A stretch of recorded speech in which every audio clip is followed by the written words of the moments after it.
Hi, welcome back to my channel. I'm Samuel, and in this video I'm going to be going over my experiences and techniques of astral projection. Now, I've been away for a few months. That was due to various things going on where I wasn't able to keep on top of doing YouTube videos, but I am now back and I'll be doing a lot more regular content. So a couple of things about astral projection before we really get into the details. It's a very, very subjective experience, and just from my knowledge and from what other people that I've worked with or have shared their experiences with me, it's so subjective that it seems almost completely individual and personal each time. But there are a few guidelines, tips and rules that I think do apply to pretty much everybody that wants to experience this.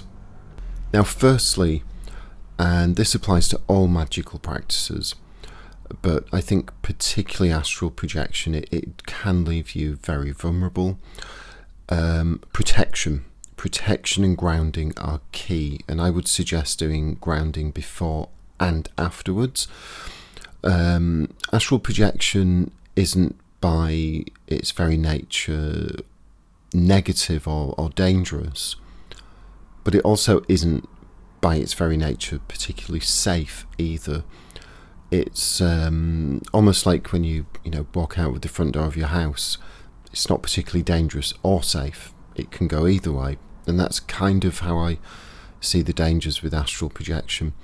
There are certainly a few issues that I think I should be upfront with. If you are experiencing any kind of mental health issues, whether that's anxiety, depression, any kind of suicidal thoughts, anything along those lines, first of all, if you don't already, get help immediately, as much help as you can, but don't attempt to push yourself into trying something like astral projection, because it can be very mentally taxing and unsettling as well. So just a heads up on what I think are the sort of warnings of doing this. So people often get confused with out-of-body experiences and astral projection, and they kind of merge into one thing. I see the difference as out-of-body experiences, or OBE, I'll be calling it that from now on. They differ from astral projection because astral projection is done with intent, and it's done with consent as well. You want to do this. You have a fixed goal, a fixed motive, and that's why you attempt to do this. Whereas out-of-body experiences tend to be quite random, quite disturbing for people when they don't particularly want to have them or they aren't really sure what's happening. So I just want to make that distinction because there is quite a lot of crossover. They are very similar, but I think the intention is one of the key differences there. So what is astral projection? In the most simplistic terms that I think I can put it in, it is a deliberate out-of-body experience.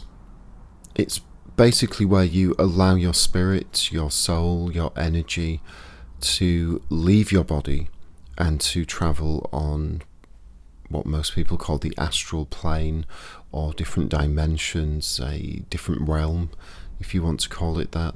But you are deliberately leaving your body, keeping your mind active, and traveling to another realm that you cannot normally experience in waking hours. Now, here's a good question. Why would you want to do this? Well, many people that are interested or working within magic and spiritual practices do this because it can bring a lot of healing, not physical but emotional healing. It can also connect you to your ancestry very deeply. It can bring things like knowledge and insight onto certain things.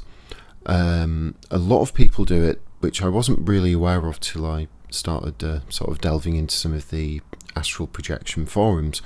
A lot of people do it consensually, to have sexual experiences in this realm with people of their choosing, which kind of blew my mind a bit when I saw the long discussions of people that do this. But it connects people consensually all over the world, so good for them.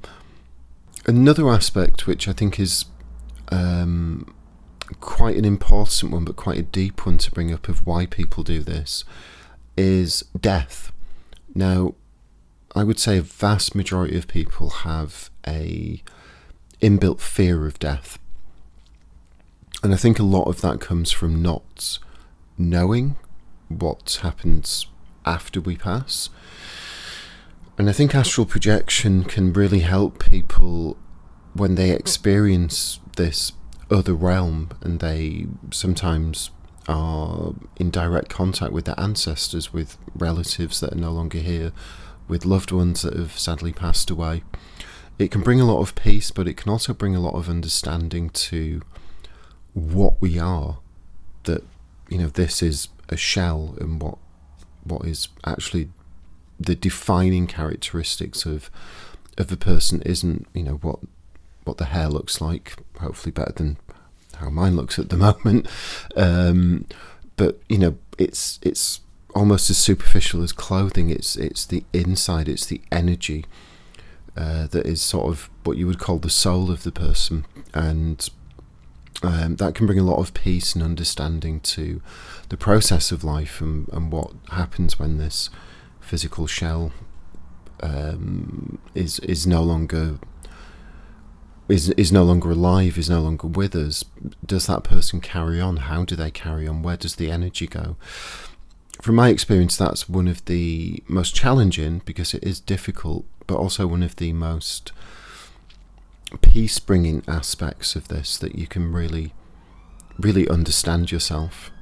So a brief history of AP, astral projection, and this goes back, doing my research for this, it went back a lot further than what I had previously known. A lot of cultures around the world really seem to embrace and understand this practice on quite a deep level, and it even appears in some old religious texts as well, such as the Hindu scriptures and the Quran. Astral projection is directly mentioned within those texts, which I found very interesting. It was also an integral part of the ancient Egyptian spiritual practices as well, and a lot of the hieroglyphics and art from that period shows the soul leaving the body. It was very, very integral to their beliefs, and sort of more in my area within Europe, the some of the texts from the, I believe, 13th century Icelandic people directly bring up astral projection. So it's worth looking into sort of how all these cultures, completely separated by thousands of miles and even hundreds, if not thousands of years, having no connection to each other, all seem to embrace this practice. Now, despite it being a very old practice, the term astral projection didn't actually come into common knowledge, or wasn't really used until the 1890s, I believe it was, when Madame Blavatsky, who she gave it the name of astral projection. And just as a very quick side note, if you aren't aware of Madame Blavatsky, despite some of her belief systems being misconstrued or misinterpreted, or just, you know, deliberately misused by certain people, like members of Hitler's regime, were very influenced by it, strangely. But a lot of her work was very, very important. She is kind of an unknown but very important figure within the occult world. Not quite to Aleister Crowley's level, but not far behind, so I would definitely look into her. Now, skipping ahead to the 1980s, there was a medical trial being done by a doctor to treat people with severe epilepsy. And what he discovered was putting electrodes just sort of in this area behind the ear, and that would actually trigger within patients feelings of like leaving their body or floating up to the ceiling, even though their physical body wasn't actually moving.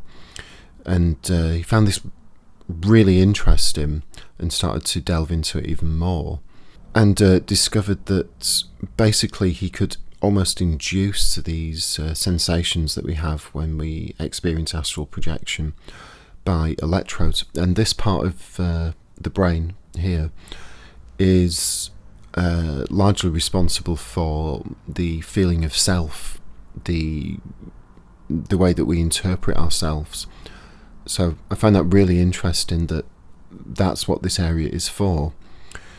And also it can trigger these sensations that completely match up with astral projection. Now, some people apparently are more developed or less developed in this area, and they find it easier or harder to experience astral projection. Now, there is a specific test, and I think you can quite easily find it online, and it's called a pattern glare test. And basically what you do with this test is you stare at a particular image and you see how you interpret that image, and then you can match it up to a score of what you're actually seeing in that image. That will reveal sort of your natural abilities in that area. But I think anyone can experience it on some level. It just takes quite a bit of patience and work to actually get there. So there are 4 different stages of astral projection, and the first one I call vibration. Now, when people are sort of putting themselves into the projection phase, when they're putting themselves into the right state of mind, they can often experience sort of a buzzing or static. You can also experience sort of tingling, almost like when you've been sleeping on your arm. You can feel that start to creep all over your body.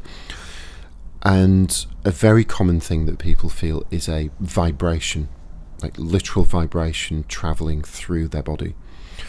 It can be quite scary at first. It can, particularly from my experience, it can trigger almost that fight or flight response. When that happens, just focus on your breath. Just know that this is safe. This is completely a normal experience to have, and hopefully that fear should pass and you'll be able to just focus your attention on that vibration.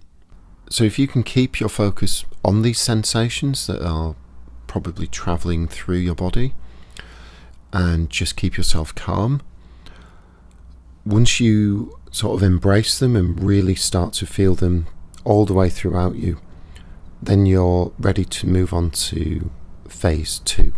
So phase 2 is separation, and this is where you want to turn your attention to the task of why you're doing this. Now, in the beginning, I would say keep it simple and keep it safe.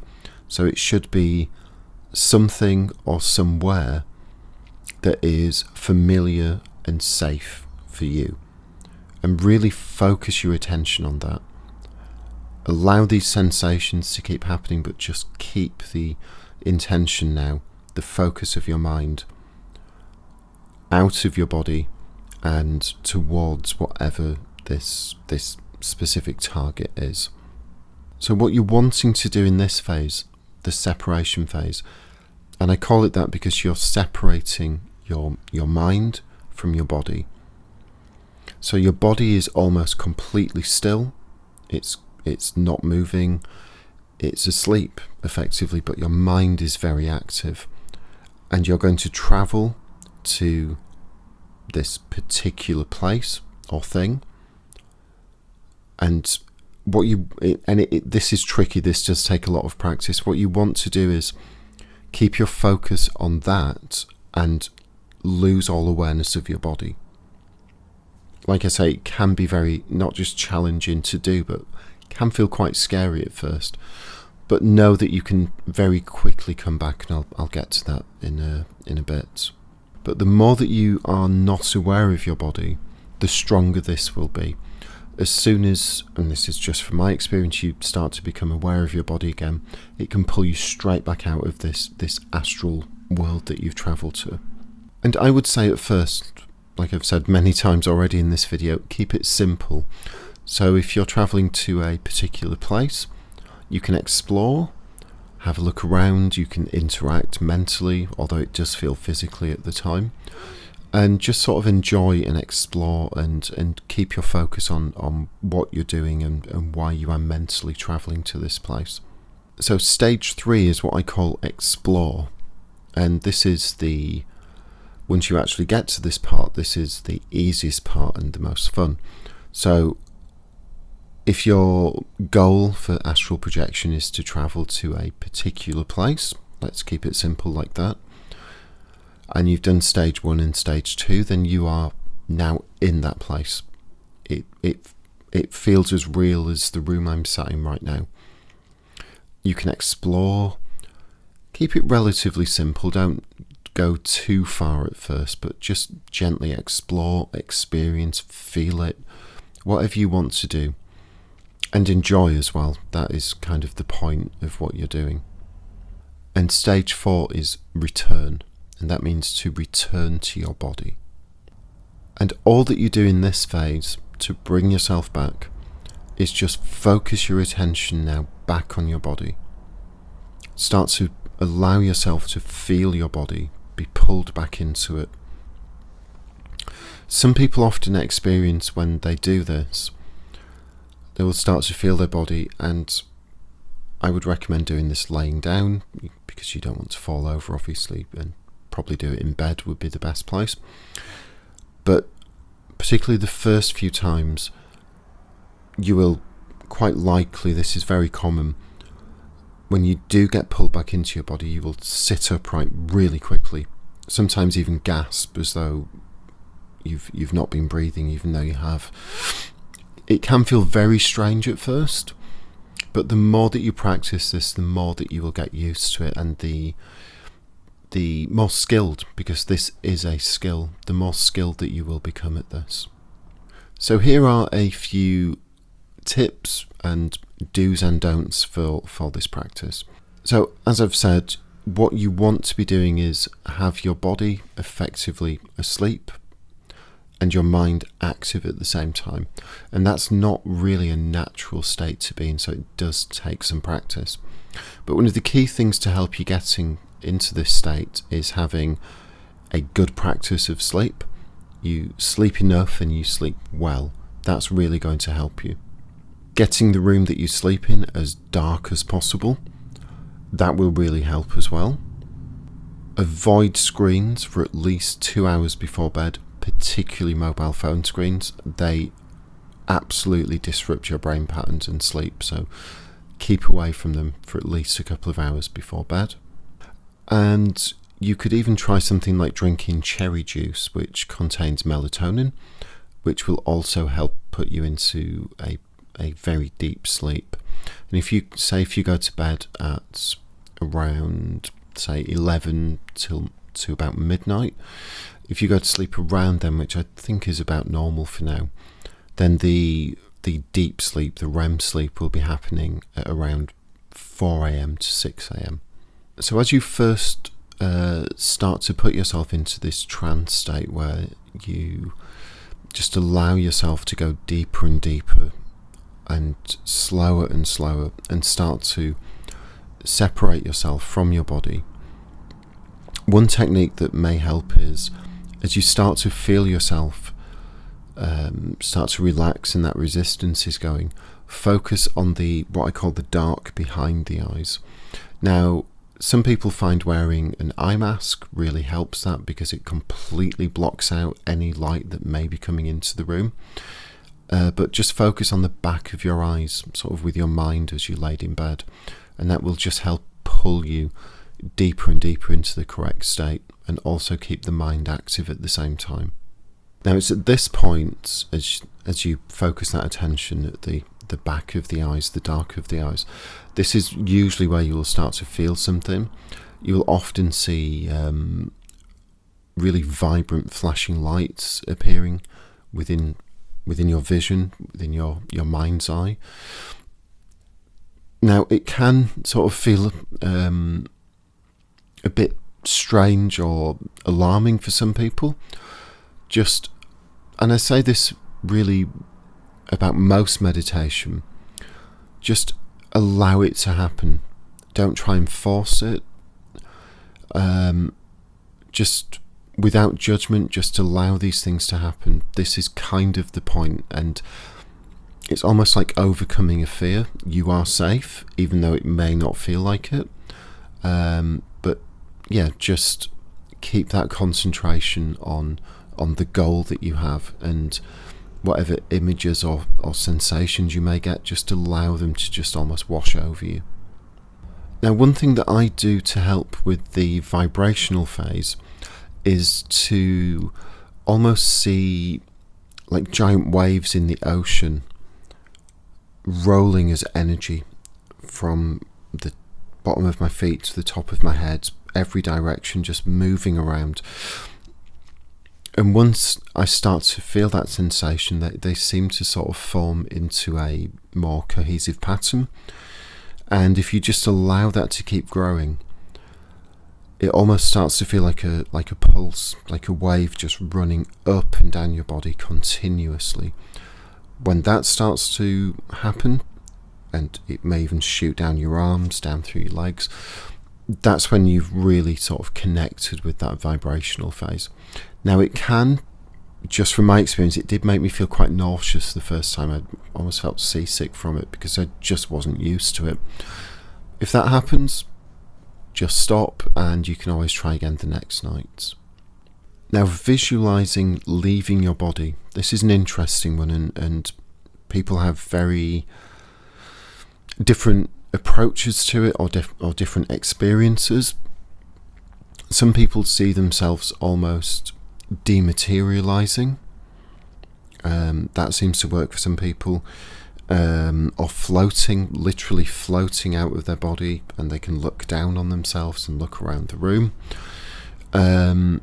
Now, one technique that I've learnt is called rocking. And you can practice this before you even start, just to get used to the sensation of it. But you can rock yourself. At this stage, you'll be doing it within your mind. You won't physically be rocking because your body will almost be switched off. But it still works nonetheless.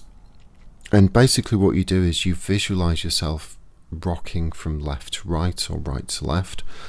And each time you just get slightly stronger with this motion. And eventually you start to feel your body and your spirit start to separate. The spirit becomes loosened almost. And then eventually what will happen is, as you keep doing this motion, is it will almost just fall out. So almost like rocking a boat until a person falls out. That technique doesn't particularly work for me, but a lot of people use this, and that's how they get to the point of experiencing that separation. Now, you can use a sleep meditation video. I would recommend doing that just to help you get into that sleep state when you go to bed before performing this. There's literally thousands, if not millions, of them on YouTube. If you find one that works for you, perfect. That's the best one for you. So I won't make any personal recommendations on that. You could place mugwort around your bed. That is used to help very deep and calm sleep. You could also place jasper beneath your pillow. That is a crystal that is known for its properties to help with calming and good sleep as well. So, protection. Before doing any astral projection or travel, get your protection skills in order. Now, astral projection is quite advanced, so I'm just assuming that anyone doing it won't be a beginner, so they'll know how to do things like an elemental circle. They probably have done deity work. They'll probably know how to do things like the lesser banishing. Whatever protection you use that works for you, do it beforehand, do it afterwards. One of the things with astral projection is if you have any weaknesses, they can be exposed from doing this practice. And when we are doing magic or spiritual work and we do have weaknesses, and most of us do, that can attract things that you don't particularly want to be attracted to you. So get your protection skills up to scratch and make sure that you do it before. And grounding as well. I do have a guided grounding video. Not that I'm self-promoting, but I think it's quite a effective one. But if you have your own method of grounding, or you use, say, guided grounding on YouTube, whatever works for you, but I would suggest doing grounding beforehand. And once you come back to your body and wake up and start to be back in this world, do grounding again. You want to completely eliminate any risk, and you want to make sure that you are clean and safe and protected afterwards. It's a lot of work, but trust me, do it. Now, the intention is also key. Having the correct intention, whatever that is one of the keys to this. And again, I'm repeating myself, but start small. Whatever that intention is, keep that in mind at all times. That's the goal. That is why you are doing this. And you can always build it and expand upon it. But at the beginning, have that intention locked in your mind so that it won't waver while you're doing this. Another thing to do as well, I would highly recommend having a pen and paper next to the bed or next to the area that you're doing this, and keep a journal. So the first few entries in this journal might be that you start to feel the vibrations, but then you snaps out of it, and things like that. I'd be very surprised if the first time you try this it actually works, but if it does, that's amazing. It took me, I don't even know, it took me many hours of trying before I actually started to crack this. But keep that journal so that you can keep a log. It will also help you write down the experiences that you've had, because you may forget them as well. So keep that journal, that's very important. Another small tip that may help is having your head either facing east or north while you are in the bed carrying out this practice. I don't think south or west would make a massive difference, but some people feel the effect stronger, particularly with their head facing east. Be aware that time is very different when you're in this realm. We're used to this reality, and things take time, whatever it is. Even thoughts, it takes time to have those thoughts. I found from my experience, when you are successfully APing, that things happen instantly, and it can be quite confusing or overwhelming at first because we're not used to time working that way. But just be aware of that when you're in that realm. And my last tip is have patience. It takes real time, effort, dedication, experience before you can really fully experience this. But it's really, really worth it. It is something that is so unique and rewarding. So have that patience. Don't give up if it doesn't work within 10 minutes. And enjoy it, basically. That's the entire point of why you would attempt to do this. So I hope that was helpful. If you are trying this or you have been successful, please share your experiences, because this is a really, really fascinating part of the occult practice that has sort of really tweaked my interest, and I'm really sort of exploring other people's experiences and knowledge of this subject as well. Now, just while I'm on that as well, astral projection it's big money online. It's big money online, and it's strangely very popular as well. Quite misunderstood, but very popular. And without particularly, I'm not going to name anyone in particular. I don't think that would be fair. But as with anything that people can make a lot of money off, there's a lot of wrong information out there. There's a lot of, I would say, people that don't really know what they're doing. There's a lot of misinformation. There's a lot of people that are taking a lot of money teaching this and teaching it badly, teaching it quite dangerously, in my opinion, or just taking money and not even teaching it. So just be aware of that.